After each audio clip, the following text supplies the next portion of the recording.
Hello, everyone. Welcome to VOD of Consciousness with Sientir. I'm Sientir, and as I mentioned doing last time, I decided to go ahead and start with the Bible verse. So this one is specifically where the born-again phrase comes from that Christians use to describe ourselves. And I thought I'd go ahead and bring it up and talk about it a little bit because it's one of those things that's super jargony. Now, how do I want to leave this place? Down here. Also, last time I was planning on heading off to go get an elite skill and ran out of time. So, today we are going to do that as well. So, I'm leaving that passage up there for at least a little while. But in it, this comes from the conversation Jesus has with Nicodemus in John 3, where the famous John 3:16 comes from. Is it better to go around this way? I don't know. We'll go over this way. And in that passage, or in this passage, Nicodemus is a religious leader among the Jewish population. He was a rabbi of some variety. I don't know off the top of my head exactly what his specific thing was. I think he might have just been like a Pharisee or something like that. But the important part is that he was a religious teacher. And he came to Jesus to talk with him in secret at night because, in general, the prevailing attitude was that the... this helpful? What does this do? I'm not sure if that does anything ambient or not. Anyway, the prevailing attitude was that Jesus was not on the good list for the religious leaders. Primarily, they saw him as sort of a competition for their power and authority. But anyway, in this passage, Jesus talks and says that you have to be born again in order to enter the kingdom of heaven. And Nicodemus is like, what? Like, that? How is that even possible? That doesn't make any sense. And so Jesus explains that what he's talking about with born again is specifically a not birth as in human birth, but birth as in birth of the spirit. So what he's talking about here is saying there are basically two sorts of living, as it were. Two sorts of being alive. One which is the physical life that we know of, and the other is spiritual life. And it's the spiritual life that we need to have. This is the second birth, as it were, in order to be born again. So it's basically referring to this passage. So I'm going to go ahead and take a moment and bring that gigantic wall of text off. I just thought it would be interesting to kind of mention where that had all come from, as it's one of those things that gets used as kind of a catchphrase, a born-again Christian. Technically, all Christians should be born again. That's what's talked about there in that passage. So it's kind of a bit of a curious phrase to use to differentiate Christians from branches of Christianity from each other. It would be kind of akin to saying a scientific method scientist. It's like, yes, and what other type is there? So, but it's kind of one of those weird concepts that I think can be a bit difficult to understand fully the implications of and the full meaning of.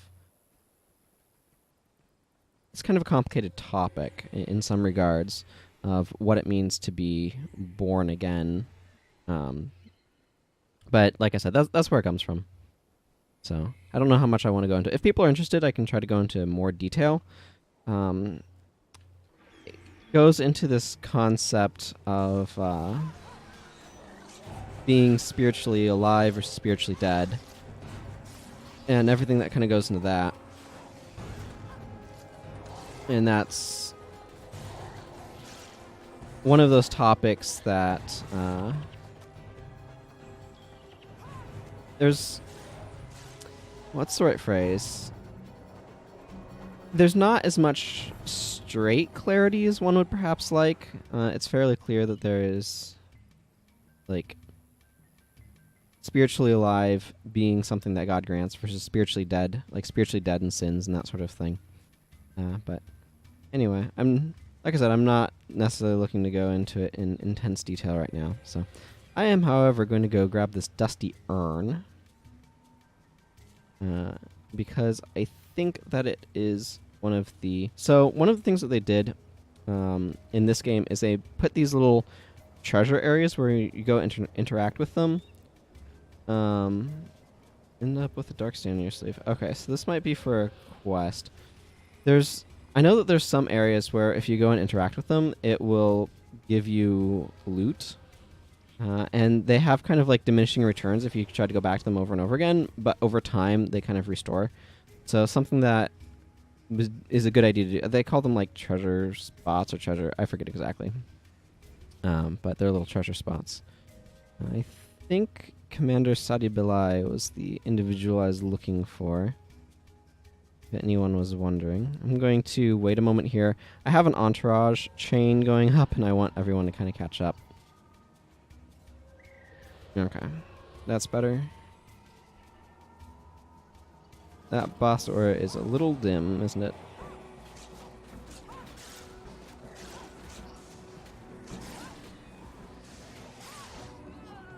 Okay.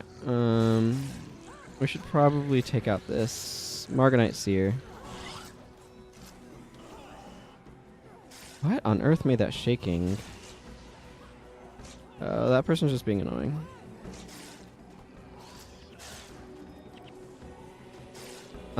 Monk bosses generally are not in and of themselves particularly threatening. Yeah, the do not touch right there. I'm going to touch that. I'm here for a Zealous Benediction. That's the elite skill I wanted to pick up. I just got a skill point, which is very helpful. So this do not touch when I touch it. Apparently got some stairs back there. Okay, I got an ethereal garment. And then I got ambushed. So there's that. Oh man, let me use my really underpowered heal on you. I got it because when I actually put stats in there, it doesn't underpowered, but... Ruby Jin are really dangerous because they have an incredibly powerful skill called Searing Blaze, which... Whew. So it sets everybody on fire for a startlingly lengthy period of time. And then... if they continue to be on fire... Yeah, so that thing, by the way, gave me 2 platinum and 43 gold. And also dropped this ethereal garment over here with a stone fist garment of superior command. So, I don't know how much any of the runes in it might be worth, but we picked it up. Let's see. So there was... I've got... Where was that? Over here, my notes. Okay, so I didn't necessarily have a list of what I wanted to go after next, so... I know I was thinking about Shield of Regeneration. I was grabbing Monk Elite skills specifically, so none of those are going to be helpful. Light of Deliverance isn't a bad one. Healing Burst is not great for my profession, though. Let's see. Healing Light, Light of Deliverance, Glimmer of Light. Let's see. I grabbed Life Shield already. Shield of Regeneration, I was thinking would be potentially good. And then there's some smiting stuff. Oh, empathic removal. That's right. Okay. I remember. I wanted to get empathic removal, and it was, like, real far away.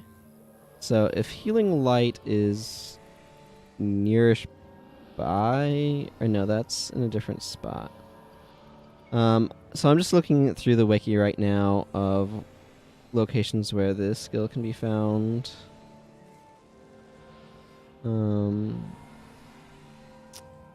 Okay, where's this fellow? Okay, that's kind of centrally located. So I could go there and grab that, then. Let's go do that. Actually, what do I have in healing pairs? I already have heal party, but... Okay, so there's a spot kind of in the middle here, over here. No. No, it's actually like right here. There's a zone right here that apparently I don't have called Dajkah Inlet. So I'm going to go to Nundu Bay and go grab this and then go to Dajkah Inlet, I think, is going to be my path of preference. Let's bring OBS back up into focus so I can see what's going on. Yes, thank you for wrecking my skill bar. That's one of the problems with capturing elite skills. At some point in time, they actually switched the order of what skills get preserved. So it used to be that the skill on the left got preserved, and they changed it to the skill on the right, and I don't really know why. I personally don't like that particular decision, but here we are.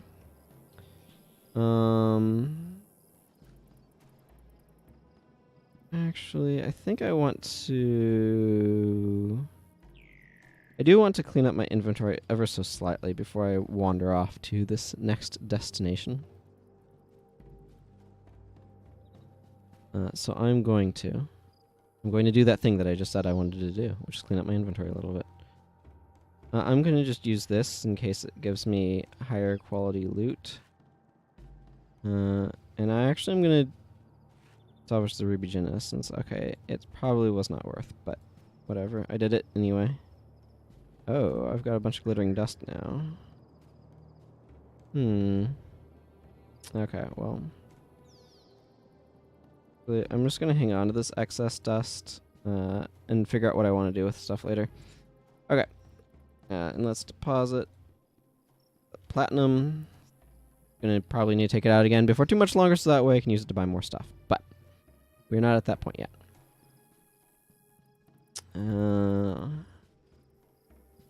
Could use that to make myself a run to this spot a little bit faster, but I don't think it's worth it. Yeah, probably not. So I'm just going to mention it while we're wandering a little bit. You can support me on Patreon at patreon.com/Sientir. It does help. It definitely does help. So any financial support is always appreciated. Okay, so I'm going up to about there. So in general, I'd rather try to avoid fighting enemies if I can, just because it makes it take longer. And I probably, at some point, if I'm going to be doing a lot of this, should equip my party with stuff to benefit the running around efforts. Equip them with increased speed movement stuff. It would be really nice to have an update for this game with a graphical option to just have stuff not do the things that cause the pop-in. This game came out 13 years ago. There's computers have advanced since then, but oh well, that's okay. So the boss we're looking at, I think, is Light of the Blind right there. So I'm not too worried about these bladed termites. They tend to use frenzy and get themselves wrecked. The boss, on the other hand... so I just hit it with something that dazes it, which makes it very hard to get off spells. It makes spells take longer and become easily interruptible, which means if you get hit by a physical attack, you get interrupted. So it's very, very hard to get spells off. It doesn't affect skills, just spells. So it's not like, oh, it just completely shuts someone down. But it's kind of the caster's equivalent to blind, which just shuts down physical attackers. This skill as it is right here just heals everyone in the party for some amount of health and is very efficient energy-wise. So it might be a good option for just general purpose doing stuff. Ooh, hard apple cider. Exciting. Needless to say, right now it is not a particularly exciting skill. I don't know why I would need to add that, but yeah, it's not exciting at all. Would both skills be at all good? Probably Excuse me, probably Barrage would be okay. After I go to Dajkah Inlet, because I want to get it on my map so I can fast travel there later if I want to, I am going to make my way to probably the end of this episode, because it's about that time. And then I will be heading over to the Echovold Forest, because the next thing I want to get is, in fact, located in the Echovold Forest. So that's my plan. All these murmuring bushes and stuff.